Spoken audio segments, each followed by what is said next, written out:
Our trip to Hampton Plantation State Historic Site was different than our normal trips to a state park. This was because it was my husband's and my 6-year-old son's first camping trip with Trail Life. If you don't know what Trail Life is, it is a Christ-centered organization that is very much like the Boy Scouts, but much, much cheaper. While Hampton Plantation usually does not allow camping, the troop worked out an agreement so they could stay there in exchange for service. Right before their trip, we had family decide that they would come from Ohio to visit us in South Carolina. As a result, I decided that it would be better for us to board our dog and for the baby and I to get a hotel in Georgetown. That way, after the park, we could travel together to the upstate of South Carolina to visit with family. Deep down, I was secretly thrilled at the opportunity to visit this park, which is beautiful and is a prime example of a southern rice plantation of days gone by.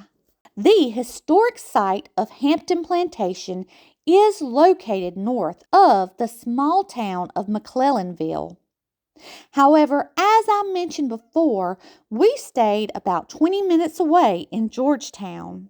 The land of this historic site once belonged to the Seaweed tribe, as their territory stretched from the lower Santee River westward to the Ashley River and around present-day Moncks Corner. Originally, the tribe traded with the early settlers, but after suffering from disease and being sold into slavery by 1701, they had to merge with other indigenous groups. During that year, Daniel McGregor issued a warrant for 500 acres noted as being formerly ye plantation of the Seaweed Chief. This property included the lands that would one day be Hampton Plantation.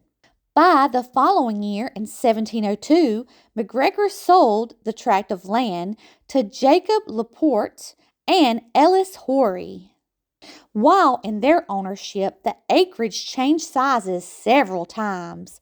Once in 1708, when they added another 200 acres. Then again in 1710, when the land was sold to Joseph Spencer Sr. and Mark Sloman.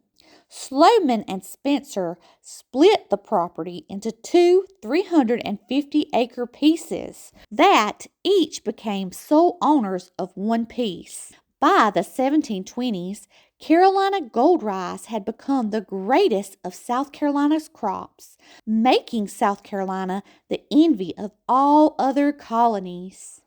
As a result, many properties began to change hands.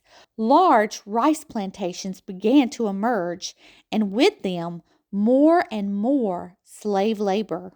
By 1736, when John Spencer Sr. died, his son, John Spencer Jr., received the property, and the property once again increased to 600 acres. While the exact date isn't clear, it is believed that by 1735, the original structure that would evolve into Hampton Plantation was built. In addition, I have also read in one source that the original core of the house was built by Anne Seri, a French Huguenot refugee who came, like many, to South Carolina to escape religious and political persecution. Notably, the original house looked nothing as it would when lived in by the Pinckney and later Rutledge families. This is because it was only a 4-room house. Interestingly, while taking a tour of the home today, make sure to take note of the floorboards, as the rooms that were later additions have the floorboards going a different direction. House are going this way. The floorboards in the two additions are going this way. Furthermore, the entrance of the house was originally facing the Santee River, as that was how guests would have arrived. Between 1744 and 1757, the 600-acre property was purchased by Daniel Horry from his brother-in-law. During his ownership, he began to build up the plantation, as it was common during the day by using slave labor. During this time, slaves were used to build dikes to help control the fluctuating water levels to the rice fields, after which the slaves were then used to cultivate the rice. Today, if you do visit this historic site, make sure that you take time to walk across the dike and to the pier, where you can look across Wamball Creek, where back then the rice fields would have stretched as far as the eye could see. For me personally, when I got to see this land, it made me wonder how many enslaved people must have died working in these conditions, especially when you consider the type of reptiles and insects that call this area home. Don't get no closer. That mama alligator's got to be somewhere near here. That's a baby. And Mommy and a baby. By 1762, Daniel Huger Horry inherited the 600-acre plantation and the slaves from his father. It is believed that when this occurred, Daniel Jr. must have been 21 or older. Daniel Huger Horry and his wife, Judith Cerie Horry, made Hampton their home. Unfortunately, Judith and Daniel had no children when Judith passed away in 1765. Eventually, Daniel used his wealth that he acquired from his free labor to improve the house. In fact, he not only used the money he made from the slave labor, but he also used his slaves to cut the lumber and make the bricks. Eventually, the house was greatly expanded by adding a 2-story ballroom on one side and a master bedroom suite on the other, as it was very fashionable for everything to be symmetrical at the time. Horry had false shuttered windows placed on the front walls of these additions. However, most interesting to me had to be the addition of fake doors, which were placed beside the fireplace in accordance with the style at the time. Moreover, one of the most astonishing aspects of the house happened when the ballroom was added. Today, if you get to visit, make sure you look at the beams, which run lengthwise in the ballroom. It was made of one large tree, and isn't made of several boards as normal floors are. By 1768, Daniel Huger Horry remarried again, this time to Harriet Pinckney, daughter of Eliza Lucas Pinckney, the agricultural innovator and amateur botanist who cultivated indigo, another one of Carolina's cash crops. During their marriage, Daniel and Harriet not only made this plantation their home, but also had 2 children here named Daniel and Harriet. By 1778, the plantation became a safe place for relatives and friends of the family during the Revolutionary War. Eliza Lucas Pinckney, Harriet's mother, was one of these refugees who came to stay at the plantation, as she lost everything during the Revolutionary War when the British looted her home, burnt her fields, and freed her slaves. By 1780, the British had captured Charleston. They had also stated that any man bearing arms against them would be treated as a traitor. They began to search houses and plantations, confiscating any valuables, including slaves. This plantation was searched twice. During the first search, the British were looking for Francis Marion. Marion had stopped off here for some food. While it was being prepared, he fell asleep just as the British came riding up.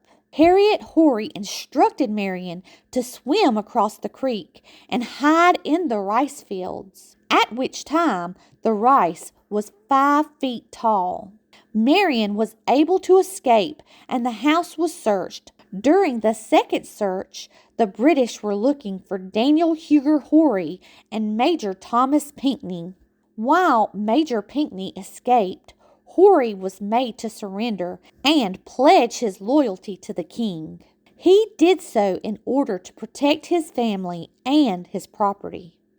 The house was thoroughly plundered, but no buildings were burned. In 1782, the British Parliament voted to end the war and establish peace. The British troops left Charleston in December. At this time, all those who pledged their loyalty to the king during the war were deemed traitors by the Americans, and their properties were being confiscated. Daniel Huger Horry was considered a traitor, but his Pinckney in-laws helped defend him. Of course, he had to pay a fine to keep his property. Today, if you choose to take a tour within the house, make sure that you go upstairs and look at one of the doors, as it has a really cool artifact, which is the carving of a child's name that occurred during this time period. After the war, like many others, Daniel worked to restore his home and his fields.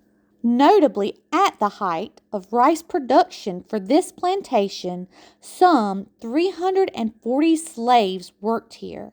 By November of 1785, Daniel Huger Horry passed away from liver failure. During the following year, in 1786, an inventory was done of all of Daniel's estate. Every item he owned was recorded and appraised, from slaves to furniture to horses. Today, if you visit this historic site, you have access to some very interesting information about the slaves who once lived here. Really old or really young. Tower Hill. Different names of what they did. The dollar values that are higher may indicate on the women's side a dressmaker or some kind of skill. So this is really interesting because it goes back to 1747. Between 1790 and 1791, Harriet and her mother Eliza had a porch added on to the house. It was the first Adam-style portico built in the Low Country. The portico was almost an exact copy of the one on David Gurrick's house. While it is unknown why the plantation chose to take on the name Hampton Plantation, it is believed that this occurred after David Garrick, a famous actor in the middle 1700s, as his home was called the Hampton House in Hampton-on-the-Thames, England. During our tour, it was stated that this addition was added because of George Washington's planned visit to the estate. And it was at this time that they made the back of the house the front. Even more interesting, during Washington's visit, he didn't even stay the night, but only came for a day visit. This much anticipated visit occurred in 1791 during George Washington's Southern tour. At the time of the visit, the family had a horse track near the house, as it was a very popular sport among the wealthy. While visiting, the president overheard that a large oak tree would be cut down to create a better view. However, Washington protested as he liked the tree, and it was saved. From that day on, the tree was known as Washington's Oak. Sadly, in 1793, Harriet lost her mother Eliza in Philadelphia while she was seeking treatment for her cancer. Because she was so respected by Washington, he personally performed the task of being one of her pallbearers. On a happier note, by 1797, Harriet's daughter Harriet married Frederick Rutledge, after which they made their home at Hampton with her mother. Together, Frederick and Harriet had 8 children before Frederick's life was cut short in 1824, after which Harriet and her mother Harriet continued to manage the plantation and raise the children. In more misfortune, one of the 8 children, John Henry Rutledge, also met with a tragic ending. The story is that he committed suicide because he was not allowed to marry a certain woman. He shot himself in the house at the age of only 21. You'll also notice that there's a false second floor. This was the dining room, so it was hot in here.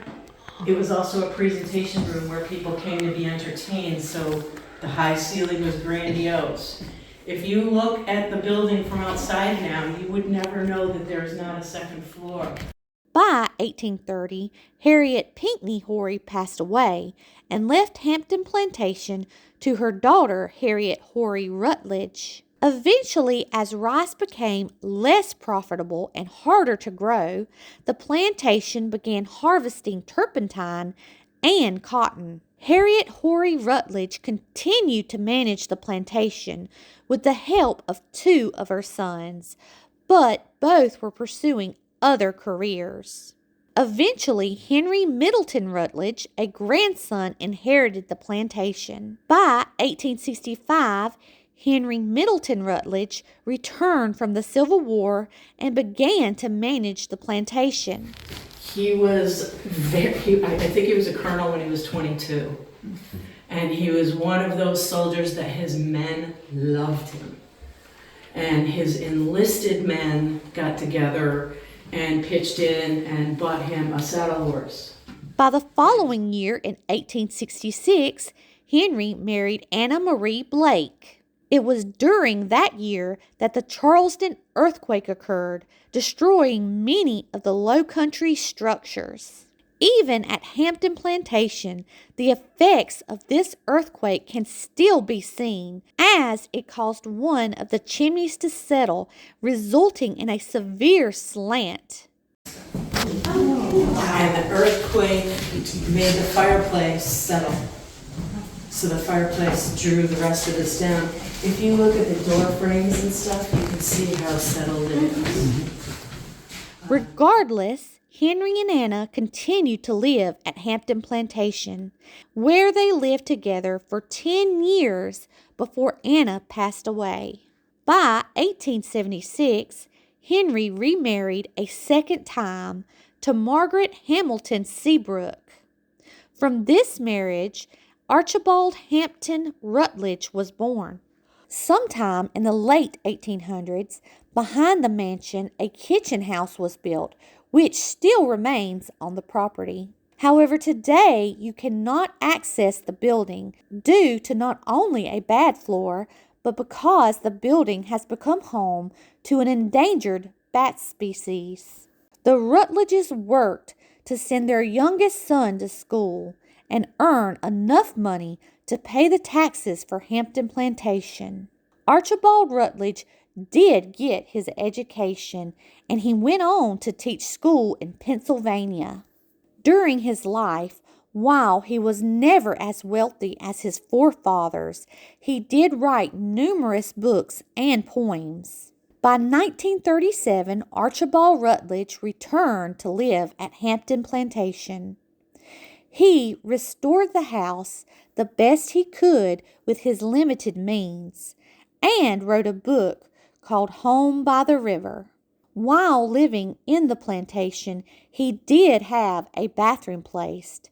Notably, another South Carolina author who was influenced at this plantation was Pat Conroy, the writer of the famous book Prince of Tides. Conroy recalled in his book, My Reading Life, about meeting Rutledge at the Hampton Plantation when he was an aspiring writer still in his teens, and Rutledge discussing writing and the history of the plantation with him. If you visit today and you notice all of the beautiful flowers in bloom, that is because when Archibald lived on the property, he had most of the magnolias, camellias, wild azaleas, dogwoods, and white lilies featured on the property dug up from surrounding woods and replanted around the house. By 1971, the South Carolina State Park Service gained ownership of Hampton Plantation after the death of Archibald Rutledge. Originally, the state had grand plans to turn the home into a museum. As a result, they had air conditioning installed. However, they did not consider that because of the condensation within the uninsulated house, it would cause severe damage to the home. In an effort to make lemonade out of lemons, this damage became a great opportunity to showcase the craftsmanship of the slaves who built the home and show off the architecture, as this site is one of the state's finest examples of a wood-frame Georgian plantation. When the park opened, and even today, you can view a chimney that was part of a house built by slave descendants Prince and Sue Alston, which is all that remains of the tenant homes.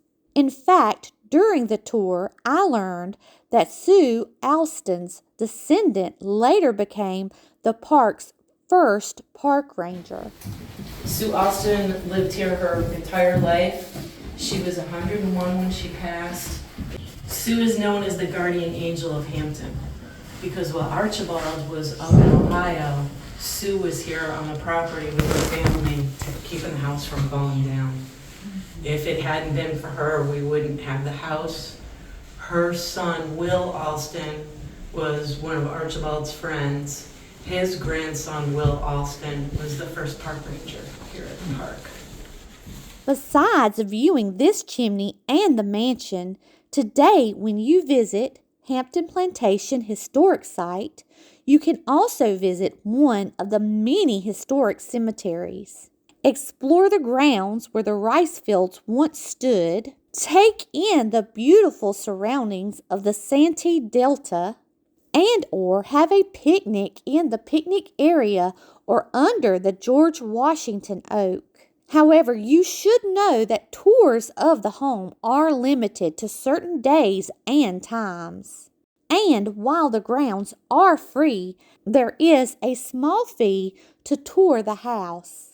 In addition, while visiting, you can also birdwatch, fish the Wamball Creek, search for geocache, collect a state park stamp, contact the Nature Adventure Outfitters for a guided paddling tour, look at the numerous books at the gift shop, hike a trail, visit during a special program, or take your children and allow them to complete the Junior Ranger program. During our trip, there just happened to be a Civil War program, which showcased the works of several authors. While we loved our trip, I would recommend, if you are planning to come, to keep an eye out for native wildlife and bring bug spray.